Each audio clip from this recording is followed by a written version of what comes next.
दिनांक 4 डिसेंबरला घारगाव पोलीस ठाण्याच्या हद्दीमध्ये हायवेच्या लगत एक साधारणतः 2 ते 3 महिन्याचं बालक जे आहे ते एक मृत्युमुखी पडलेलं प्राप्त झालेलं होतं.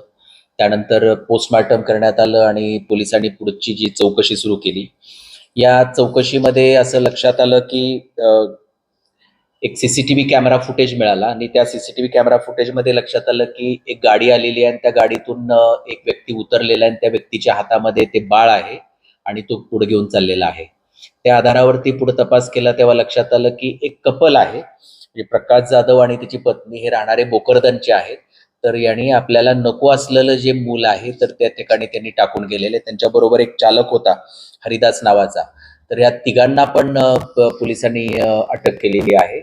आणि जेव्हा चौकशी केली तेव्हा असं लक्षात आलं की ह्या नवरा बायकोनं हे जे मूल आहे ते एका हातानं अपंग आहे आणि कानानं पण काही त्याला म्हणजे अपंगत्व आहे म्हणून त्यांना ते नको होतं आणि त्यांनी ते एक टाकलेलं आहे असं त्यांच्या चौकशीमध्ये पुढे आलेलं आहे.